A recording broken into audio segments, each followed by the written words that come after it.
Welcome to the Suitcase Entrepreneur podcast. I'm your host, Natalie Sisson, and I'm here to show you how to create freedom in business and adventure in life. So if you have experience and knowledge, I'm going to show you how to monetize yourself so that you can build an online business you love and can run from anywhere in the world.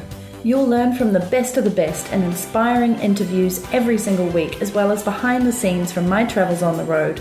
So let's do this.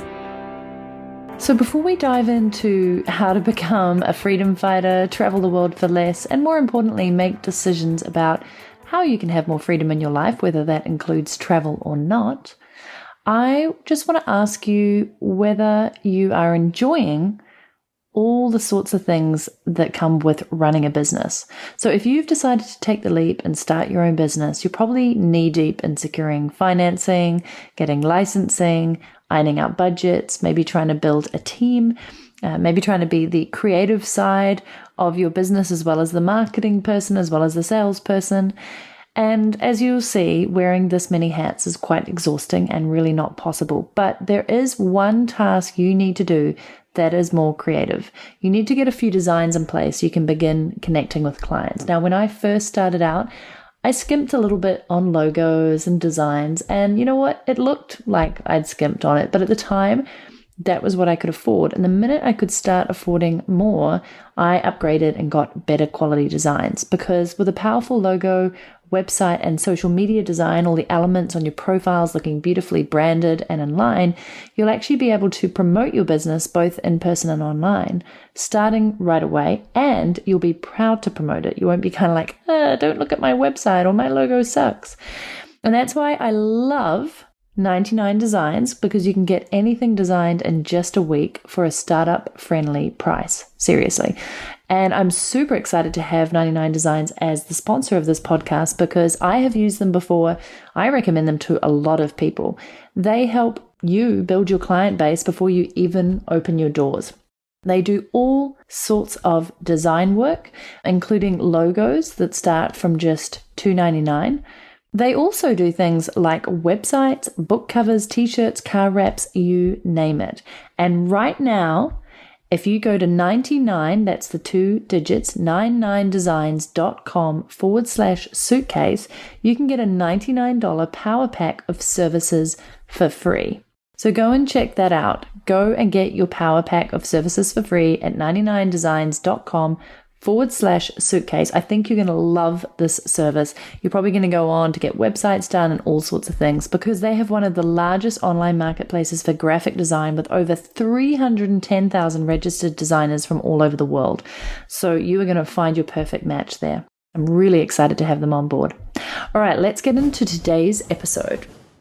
So at any point, please come across to suitcaseentrepreneur.com/101 to get the show notes for this, because I'll be linking to quite a few resources in this, because obviously I've covered a lot of this topic in my Suitcase Entrepreneur book. I really put a lot of thought and detail into the questions that I get asked a lot by people who don't travel much at all. And then also by pretty well-seasoned travelers on all those sorts of things like how do you pack, what do you pack, what travel accessories do you have, how do you book your flights. So I'm going to attempt to cover a lot of that today. And first off, I'd like to start off really with how I go about traveling and making my choices. This may not apply to you at all, but I know it's quite fascinating to some people.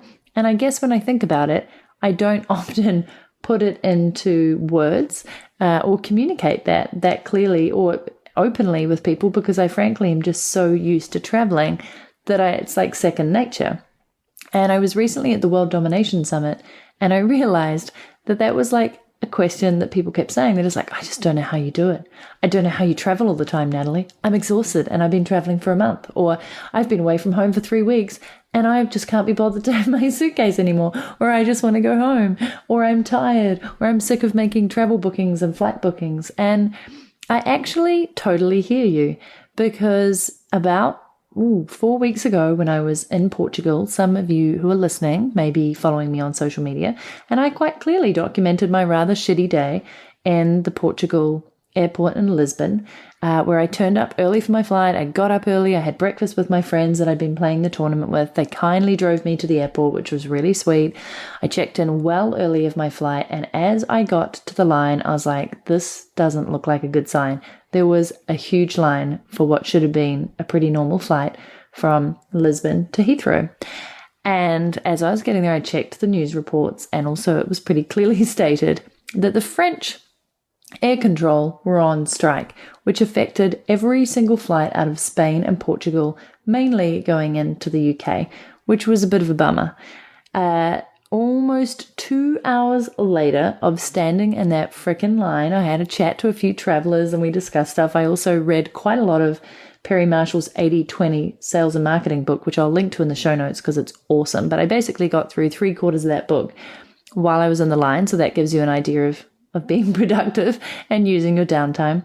And when I got to the counter finally, I said, hey, can you help me?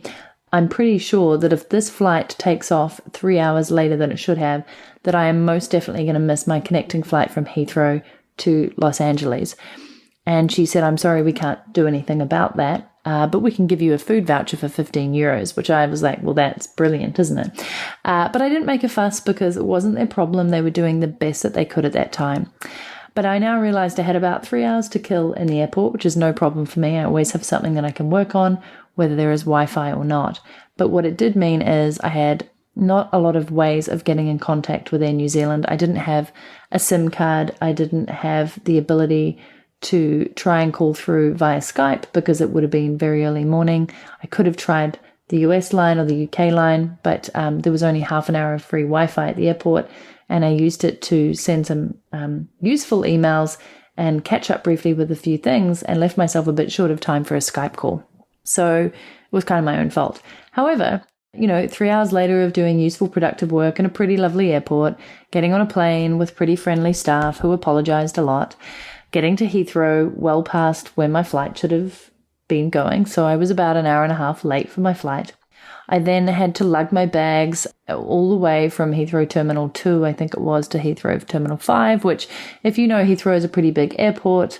And I was just kind of tired by then because it had been quite a long day and it was into the evening. And I managed to get a SIM card and I managed to get Wi-Fi and find out that, not only had my flight well and truly taken off, but Air New Zealand are only open, my favorite airline in the world, from around, I think, 10 a.m. till around 3 p.m. on any given day at that airport because they have their flights so well timed. So outside of that time, there's absolutely nobody there to help. At the kiosk, at the help desk, at the ticket sales, there's just nobody around. It's very well run. However, I was given a free dial number. The phone at Heathrow Airport didn't seem to free dial, so then I went and bought my SIM card, phoned it up, and the lady in the call center said, yep, you can change your flight to whenever you'd like, and there will be a fee of, it was around $180. So despite missing my flight, I was able to rebook it, which blew my mind. I absolutely adore Air New Zealand. Normally, if you turn up and you just miss your flight and you're a no-show, then you've forfeited your ticket. But with Air New Zealand, apparently, if you miss your flight, you can rebook it. So at that time, also with Wi-Fi, thanks to Heathrow and the SIM card, I had a lovely friend in London, thank you Imogen, if you are listening, who said, Nat, I saw that your flights are all screwed up, but I would love for you to come and stay in London. We can have wine on the deck. We can sit in the sunshine and watch Wimbledon. So please feel free to come and stay, which is quite possibly the loveliest thing when you've been traveling for 12 hours and been stuck and delayed in airports. So I did, in fact, just that. I delayed my flight for 2 days so that I could do coaching calls that I had planned that I'd be on the ground in LA for. And I just made do with what I had. I took the tube out to her place. We had lovely days catching up. I rested up. I got some sleep. I did my work. I caught up with a few people online who were in the UK. And then I took the same flight out that I should have been on a day and a half later. And I'd obviously informed my friends in Manhattan Beach that I was a bit late.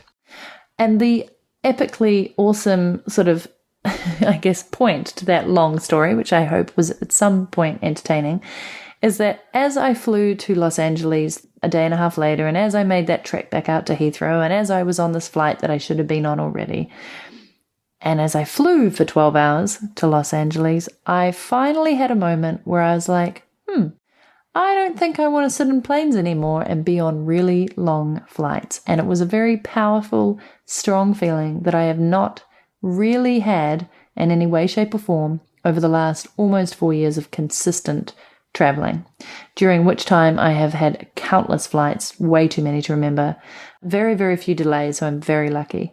But this was kind of a crazy, cool feeling to have, because I think as a traveler, and for those of you listening, you have no doubt had these moments when you're like, I think it's time to go home. And you just know it, and it feels right, and you do it. And so for me, this is the first time in, as I said, almost 4 years that I have strongly felt the urge to just go home and be and stay, reconnect with my family. My sister's just had a baby boy, so I'm actually an aunt. I'm very excited. And for those of you listening, yes, that made a big difference. Suddenly in my mind and also in my heart, I was like, I really, really want to be home for this. I want to be supporting my sister. I want to meet my nephew. I want to spend time with my family, and I want to be part of this precious moment. At the same time, I also thought I want to reintegrate back into society, which is something for those of you long-term travelers is something you're going to have to face at any point. And normally when I go back home, I catch up with a few friends. I mainly catch up with my family. And most of the time, I'm really just a bit of a stranger and a tourist in my own city or country. And this time, I actually want to go back and integrate and make new friends and be a part of society.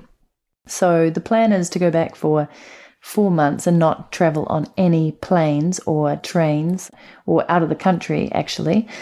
And that may not sound like much to you guys, but it's a long time to me. So I'm really excited, and I'm happy to report when I get there whether in fact I still feel that way. But it's a hugely exciting feeling to have that. And so if you're just starting out on your travel journey, I would love for you to give it some time and get the feel for it, and really give travel a shot before you say maybe, no, I'm a homebody, or, I'd only like to travel a couple of weeks of the year. Because the more you travel, the better you get at it, the more you generally enjoy it, and the more accustomed you come to it. So much so to the point now that it's just second nature to me, and I kind of can't imagine not traveling. However, do listen to the time when finally you feel like going home, or stopping for a little bit, or spending more time in a place that you've really fallen in love with. If you have the freedom to do that, if you have the right business that hopefully I'm helping you set up so that you can basically make decisions and be where you want, when you want, with whom you want, then I hope that you do listen to that intuition, listen to your gut feel. And if you're really enjoying a place that you visited or are currently visiting, and you feel like spending more time, then don't forget that it's entirely up to you to plan out your life as you'd like, and maybe to cancel on some appointments or meetings or conferences or further travel plans, and just stay. And to give you an example on that, I actually was going to be running my final Build Your Online Business workshop in Sydney. I got asked to speak at the Social Media Week there. I was also going to a conference in Bangkok. I was considering staying over in Thailand or Bali for 2 months, and have cancelled all of it to go back home. So I'll give you details on when I'll be heading off, but it's sooner than I think. And serendipitously, the minute you do that, things start happening. Like the conference I cancelled that had no refunds gave me a refund. The people I cancelled the workshop on were super forgiving and, totally understood, which was really cool. People that I've started telling about this decision have just been like, oh, finally, I wondered when you were going to go home, or I don't know how you've managed it. And in some sense, I think it's probably going to be really good for my business and my brand, because, I do meet a lot of people that I think love what I'm doing, but they just can't resonate with it, or they don't fully understand it. So hopefully I'll become more easy to align with and resonate with by making this decision. So watch this space. So I really just wanted to share that story and background with you. I don't sometimes feel I maybe give you enough intricacies of my inner working life. I know on a previous podcast episode that I'll link to at suitcaseentrepreneur.com 101, I talked all about how I basically have a routine in my day when I'm traveling all over the world, and how I prioritize what I do, and how I spend my time during a day being part tourist and part business owner, and having fun and adventure. So hopefully that was helpful to you. And the recent 100th celebration episode, I talked about what freedom means to me, and got previous guests and even listeners to tell me what they thought freedom in business and adventure in life meant. And I really hope you enjoyed that episode. Once again, I'll link to it in the show notes, and it was super special for me to hear those answers and hopefully really hit home to you on what freedom really means. So Let's go on to the meat and veggies of this episode, which is all about, well, how do you go about when you first start out choosing where you want to travel to, what you need to consider in terms of visas, etc., how you book your flights, maybe what you want to pack, and some key travel accessories. Not going to cover it all in this because I would just love for you to go to suitcaseentrepreneur.com/book and buy my book. I listed out a ton of information in there. It's well worth the $8 or $9 on Kindle and the $12 as a paperback, just saying. But I would really, really love for you to read that. I feel it's a Bible that you can refer to again and again. So first off, a couple of things I get you to think about are what choices of location are going to work in with you and your personality and your preferences. I don't know if I've spoken about this before on the podcast, but for example, if you think about the world map, the further north you are, so in the northern hemisphere, the further north you are, the climates are obviously colder during winter. And as a result of them being colder most of the year or more of the year than, say, in the Mediterranean climates, etc., you tend to find the people are, and please take this with a pinch of salt, a little bit cooler themselves. They are generally more forthright and direct. So, for example, Sweden, Norway, I really like their directness, their upfrontness. They're kind of to the point, and they're not as gregarious and sometimes affectionate as you work your way south a little more into the Mediterranean cultures. Obviously, you get a lot more hand gestures and passion and kind of a warmth of nature, and at the same time, you get some very emotional people, so the Italians and the Spanish. And then kind of as you go further, around the world, you start to see this pattern emerging. So in the warmer climates, you kind of get friendlier people or more affectionate people or more passion or more relaxed or maybe a little lethargic in places. Systems start to kind of go out the door. So, Italy, France, takes a long time for things to get done. Processes, visas, bank accounts can be a pain in the ass. Whereas in other countries like Germany and UK, they're pretty efficient, and the systems that they have in place are really, really good. That is a massive kind of statement for me to make, but it's been very, very true of all my travels since I was a young kid to watch this dynamic in different cultures. Part of the reason why I love Southeast Asia so much is that it's a freaking wild, wild west. Like anything goes there. The rules around health and safety are very, very minimal. So you can go jumping off cliffs and venturing into caves, and there's no permits and licenses and waivers to sign like in the US where they're anal about that.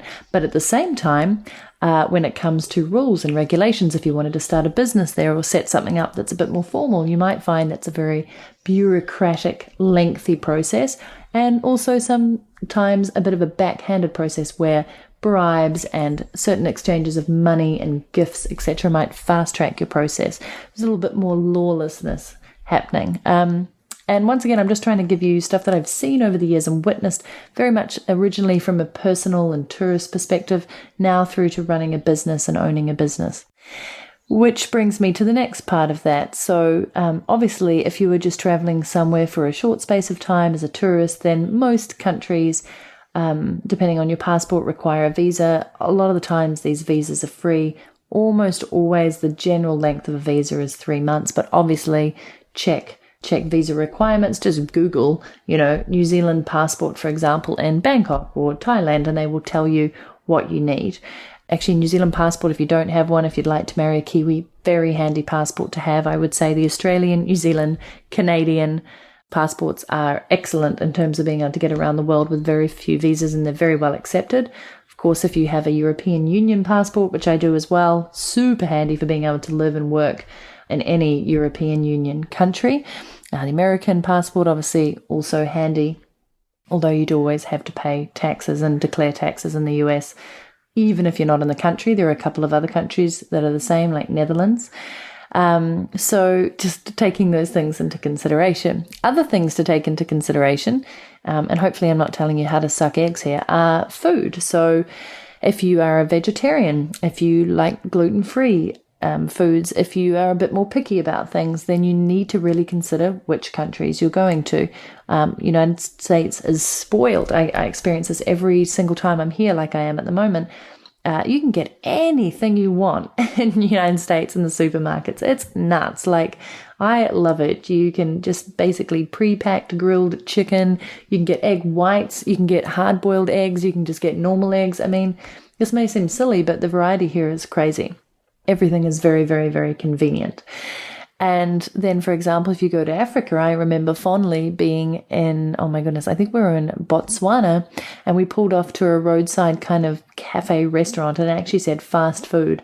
And they had no menus, and they really didn't speak, obviously, English, and we asked kind of what we could have, and they just brought out what they were going to feed us. So we had no say in it. Luckily, it was a delicious stew, but with vegetables, but one of the ladies with us was vegetarian, so she had like no options. She had to point at the bananas. So depending on where you're going, often in the third world or developing world countries, you won't get as much convenience. You can expect less in terms of infrastructure that you're used to, for example, reliable internet, trains that run on time, negotiations at immigrations and borders that are ethical. I mean, I'm just, once again, these are big sweeping statements, but it's very much what I've observed and experienced, and many other travelers have. If you go to, for example, Western Europe, you're going to be finding that, convenience there is amazing, food, wine, excellent, transportation generally great, some bureaucracy in the systems, services that work well, internet is decent. Languages are incredible if you love to be around all those languages. And, there's always upsides and downsides, a little bit more expensive in some of those countries. South America, once again, love it. If you don't speak Spanish, then, you might want to practice. Some things are very accessible. Other things just don't run on time. People are a bit more relaxed. It's kind of mañana, mañana, which is tomorrow, tomorrow. All sorts of cool things, great if you love meat and vegetables and rice. And then if you get sick of meat and vegetables and rice, you'll probably just get more of it.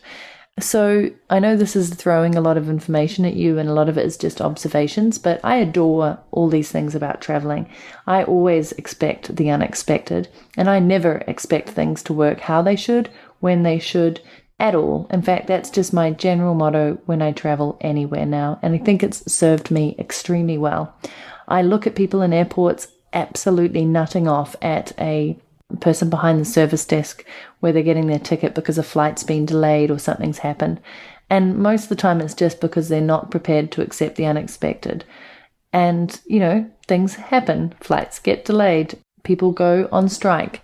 Things happen that are out of your control and out of everybody else's control. And while that's not great, and for sure I've lost the plot in a few places where people couldn't speak English to me and I desperately needed to get on a train or get on a boat, or I just needed some information, in general, I aim to be pleasant and polite and friendly for all those people in the service industry as you travel around the world who deal with crappy tourists who are always just assuming that they're right, and everything should be happening exactly as it does at home. So please, please, please, if you're going to consider more extensive travel, or if you're new to all this, expect the unexpected and always go in with a friendly smile. It gets you so much further than being the grumpy, angry person.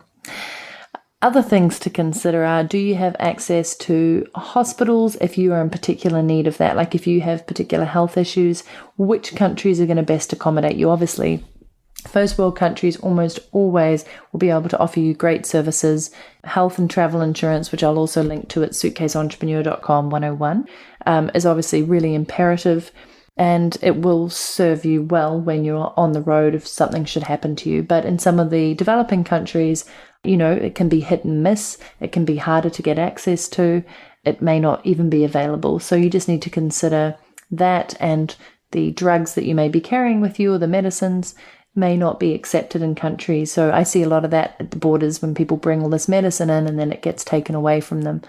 Just things to consider that you don't even think before you go. Now I'm going to skip on to climate. This is a biggie. I actually really like spring and summer, and as you may have noticed, I tend to skip around the world and go from summer to summer to summer. This makes it actually really easy to pack because I can pack lighter, lightweight materials and don't often need big bulky coats or big shoes. So if you're wondering how I pack so light, that's because I'm quite smart at going to summers. And you know what? If you arrive in a country and you're freezing, like I did in Japan, you can always buy stuff, right? It's not too difficult. They generally have clothes for you there and amenities. If you don't want to carry large bottles of sunscreen and hair care, etc., then buy it in the country that you go to, use it up, or leave it with a friend. So that's my, once again, kind of general relaxed feel about things. Only take what you really need and consider the climates that you're going to. If you hate humidity and, really hot temperatures, then I probably wouldn't be going to countries that are very, very close to the equator that have those kind of climates. If you abhor being cold and shivering, then obviously don't pick destinations that are in the middle of winter or, places that have housing and stuff that's not well insulated or really not used to those kind of temperatures. If you don't like wild, creepy crawlies and strange animals and adventures and rough roads and, extreme kind of cases happening to you, then maybe don't head off to Africa or some parts of South America or Central Asia or any of the stans kind of thing. If you really are looking more for convenience, then pick countries that are in the first world that have everything at convenient fingertips for you. On the flip side, if you love adventure, go to all the places that are dangerous where people tell you not to go. On the whole, that's my motto. Okay, in terms of packing, I would love for you to go to suitcaseentrepreneur.com/travel-tools. I have actually listed out a ton of great travel tools, accessories, and services for you that you might want to consider before you go. So I won't go into too many of them here because they're all listed there. And yes, some of them are affiliate links. Almost all of them are things that I have in my possession or use myself. But to give you an example of a couple of things, so this has saved my bacon on a lot of flights and I love using it, is One Above. Yes, they were actually a sponsor in my book and they're great. They're run as a New Zealand company and it's a in-flight drink, so it cures or decreases jet lag. It's awesome on long haul flights. They started off with like a concentrated liquid, which you put into water and you have it every 4 hours, and they now have capsules. So super lightweight and easy to take with you. And I honestly feel like it hydrates me. It has incredible ingredients that have all been tested and all natural that basically stop the jet lag or cure it to a greater degree. And when you're on long flights, 12 hours, 24 hours, this stuff's like a miracle worker. So check that out. I'll link to it in the show notes. In terms of other services, so people always ask, how do you book your flights or your travel? Absolutely, the number one tool I always go to straight off is Skyscanner. So skyscanner.net. Once again, it's linked to on the travel tools page. It basically provides instant online comparisons for millions of flights, probably on about 1,000 airlines. Also car hire and hotels, but I predominantly use it to look at my best possible options on booking flights. And rather than things like Apodo or Expedia or cheap flights, it doesn't take you off and open up 7 browsers. It does it all within there, and almost all the time I find the best possible deals. It points you to the airlines, but it shows you what's available. If it's a longer term flight with lots of different destinations in multiple cities and it's going to take me a ton of time to investigate, or I don't want to hand it off to my virtual assistant, which is a good thing for you guys to start doing, because if you add up all the hours of searching online, it can be considerable, then I really like Flight Fox. So once again, see that link in the show notes. It saves you serious time. So basically there's a bunch of travel hackers who are part of their service, and they just do it for the love of it, and they will go off and they will find you the cheapest or the best route or the best combo of those things to multiple destinations. So it's really great if you're traveling around the world or going on a more complex itinerary.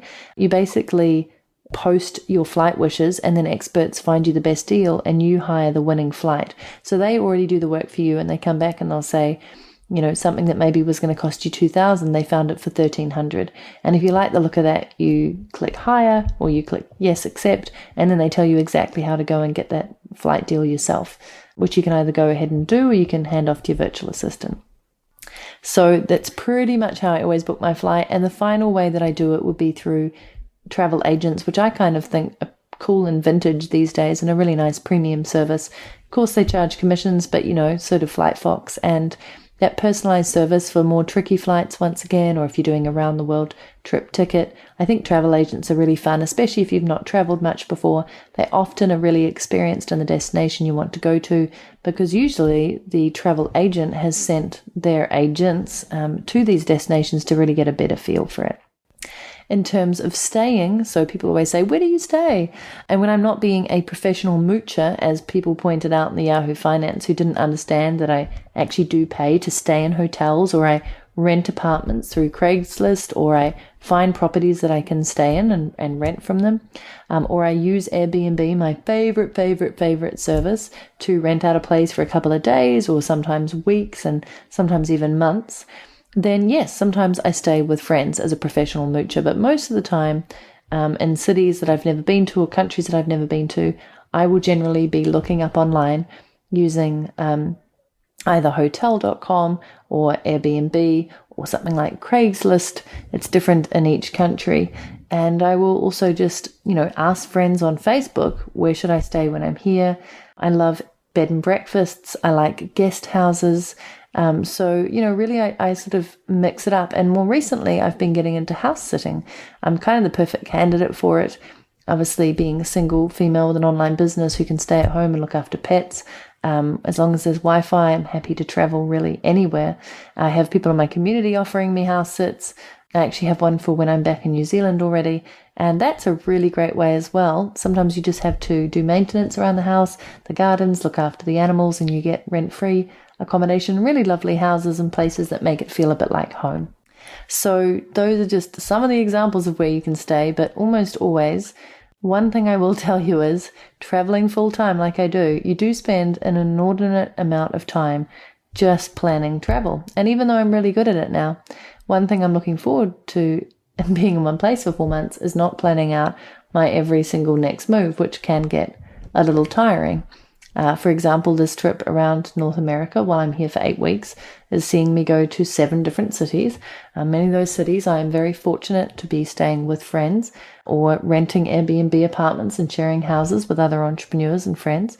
And that's very lucky. In North America, I have a great community and network. If I was to go to other countries, I would definitely be seeking out paid options. So it's really up to you how you like to work. And I would say if you have a successful business or if you'd like to treat yourself, it's always nice to stay in slightly upgraded places. I'm not saying places that, charge the earth, but it's been a long time since I've stayed in a hostel, a backpackers, and I never ever did actually couch surf. And that's just because I like to know I'm going to have a good night's sleep. I'd like to know I'm going to have a hot, clean shower, maybe some fancy facilities like gyms and swimming pools so I can get my fitness in. Big bonus of being in hotels or apartment complexes where I usually try and pick something with fitness equipment, or close to a beach or a trail or a lake or an ocean. So that's a whole lot of information summed up as to how I book my flights, where I choose to travel, where I choose to stay, and how I avoid jet lag. There's so much more on the travel tools page. So suitcaseentrepreneur.com/travel-tools. And also all of these are listed in my book and more. So I can't really give you any more access to resources because they're all there. And they're also there for free on suitcaseentrepreneur.com/book, my book website, which, by the way, by the time you look at this, might be getting significantly upgraded because the audio book is very close to coming and it's coming up to a year of my book. So I'm going to be celebrating and doing a revamp. But seriously, I actually listed all the resources in my book there for free as a little aside. So if you're feeling like a cheapskate and you don't want to buy it on Kindle or on Amazon, then you can go there. And yeah, lots of info there. I hope that gives you a little bit more understanding into how you can make decisions for your own travel and what you need to consider. Recapping: climate, food, culture, languages, infrastructure, ease of travel. These are the things you want to consider. And finally, you might be asking, yeah, Natalie, but how do you make your decisions on where you travel? So to sum up on this podcast, I would like to say that I actually base that on 4 different factors. Have I traveled to the country before, or is it new? Preferably, I like to go to at least a couple of new countries a year. Do I have friends in the immediate vicinity or in this country that I haven't seen for a long time, or I'd like to see, or that are passing through, or that we can meet up in the same country? Is there a conference, summit, meeting, mastermind, retreat, or something going on there that would be really great for me to go to, meet people and catch up with friends? Is there an ultimate frisbee tournament? So yeah, pretty much my 4 factors. If I get all 4 of them, then I've hit the jackpot. But that is actually really how I decide my travel every single year. I'm also very open. So if people say, hey, Natalie, have you thought about coming to XYZ country, and I happen to look and there's some other event on there, or it makes sense, or it's on the way, then I quite often will do a hop, skip and jump and do that. And that's just because I'm very flexible. I like to take chances. I like the adventure. I like to take up opportunities. And often I've found when you make a decision on where you're going and you kind of plan it out fairly well structured, but with room for maneuver, great things happen and opportunities come your way, and then you get asked to speak, or you go to a random event you never would have had you been in that place. You meet new people that become lifelong friends. So there is more planning involved in my travel these days. I think about what I'm launching, what time of the year I'm launching, when I want more of a sabbatical, when I'd like to be offline, when I'd like to take more of a break, when I'd like to meet up with my team if I can, when I'd like to have more moments of spending time with entrepreneurs and friends and hiring houses and spending a few weeks together to mastermind and to work and to play. And also around events, not just Ultimate Frisbee, but for example, an Ironman is on my list, and some Spartan races and some fun adventures. So that may sound unstructured, but it's actually becoming more and more planned, with the ability for it to be flexible. I've even started planning right out into 2015 because I would like to spend much less time traveling all over the place and staying in one place for longer periods. So that will likely be Australasia for a couple of months at the start of next year, moving into North America for several months, moving into Europe for several months, moving to a new country for a couple of months, and then rinse and repeat. So that's just my update on where I'm heading with my travel after many years of bouncing around like a crazy person to way too many countries and cities sometimes. But it's an adventure that I love and enjoy and has become, as I said, second nature. And then, of course, there's the next phase of settling a little, staying for a little bit longer in places and doing more of the slow traveling. So wish me luck on that, because I've been saying that for the last few years and it hasn't really kicked in because there's too many cool opportunities out there. I may be hitting a city near you very soon. If you're listening to this around July 21st when it's released, I will be heading to Vancouver. I will then be spending a few weeks there and heading to Dallas for the podcast movement. Would love for you to come in and join me there. Come to my workshop on the Friday. Details in the show notes at suitcaseentrepreneur.com/101. Few seats left. I will be then heading to Austin, Texas to hang out with some great friends like Jamie Tardy. I will be then heading to Philadelphia. Never been to either of those 3 cities. Heading to New Jersey for some beach time, just for the hell of it. Heading to New York, probably for the tennis. And then home to New Zealand and onwards. So if any of those cities you're going to be there, please drop me a line on email or tweet me at Natalie Sisson. Follow my adventures on Instagram at Natalie Sisson and Facebook. And yeah, don't be a stranger and enjoy your newfound love for travel, hopefully after listening to this podcast, or at least ask yourself many of the questions that I have asked of you in this to consider where you're going to go next, how you're going to travel and run your business, and what that's going to look like for you in the long term versus the near future, because it will most definitely change as you progress and as your lifestyle changes. All right, I think I'm done with babbling, totally free flow, and just talking about one of my favorite topics in the world. Once again, I would just love to give you my huge thanks for listening to the Suitcase Entrepreneur podcast. It's more awesome because of you. Thank you to everybody who came up to me at World Domination Summit who listened to my podcast. You rock. It was actually really appreciated and very touching, and at times emotional, probably because I had a glass of wine or something, and it just made me feel loved. So I do this for you. I love your feedback. Please keep giving it. And if you can, take a moment to review it on iTunes or Stitcher, because the more reviews you get, the more love you get, and then more people get to know about this, so we can all be freedom fighters together. That's it. Over and out. See you next week.